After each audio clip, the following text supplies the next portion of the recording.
Welcome back to Footstock 101 by myself, Leithall, in association with FootstockHub. This week we're going to be taking a look at how to buy and sell players on Footstock. It's a very important part of it, of course, but I felt it was important to go through some of the other stuff we have done in this series so far before getting to this point, because you need to know what you're doing and understand the platform a bit more before you get into buying these players and rushing into other stuff. Before we go any further, remember that Footstock is a gambling website, therefore you need to be 18 plus and from the UK. Remember to always be gamble aware. If you need to sign up, be sure to do so in the link in the description below. To begin with, we'll take a look at trying to buy players, but generally, as a rule of thumb, if I want to buy a player, I want to go to the market.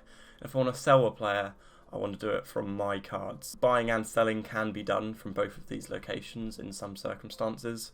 But yeah, if we go over to market first, I'm actually going to use the filters like we've discussed in previous videos, and I'm actually going to sort by not owned. So here we've got a couple of them. Let's go with Westwood.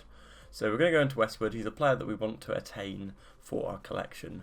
We're presented with the same screen we used to, the player screen that has all of the information, his previous scores on Footstock, etc, etc, and you've got the price graph in front of you, so you can sort of take a look at what his price has been at, if he's at a good price at the moment, or maybe if he's at a high or a low. So there are a few different prices to get your head around. First of all, we've got the buy and the sell price, but the buy price that you see is a current order that's been put in by another trader, the lowest someone else is willing to sell Westwood for in this current moment, therefore making this like an instant buy price. You've then also got a sell price. I can't click sell here because I don't actually have any Westwoods to sell, but that would show effectively this sell price down here, and that is £1.42. That is the most anyone has currently got an order in, the most anyone is willing to buy Westwood for in this current moment, and you're always going to have a bit of a gap there. Sell price is always going to be slightly lower than the buy price. Those variations can be different with different players. You've then got the low price of the day, so he's been down to 142, and you've then also got the high price of the day. He's been up to 168. People have matched orders at 168 at some point today. And then you've got the last price. This is always quite an important one.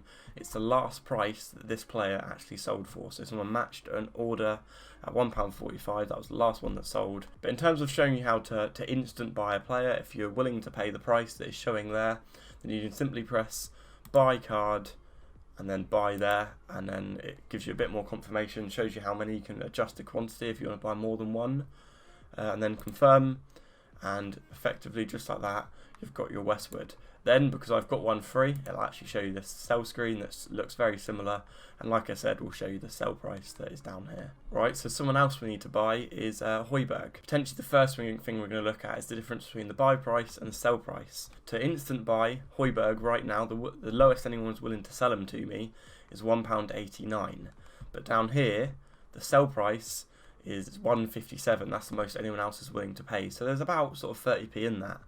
And then the last price he sold for was £1.87. So if I want to try get a bit more of a bargain on him and actually not instant buy this player, you can hit advanced. Advanced will bring up a different screen where you choose the price. So I want one Højbjerg, and then the price is generally going to be somewhere between the buy and the sell. That will then mean that you're the highest bid. Of course, you can put a price in at any point, so I could put an order in to buy Højbjerg at £1.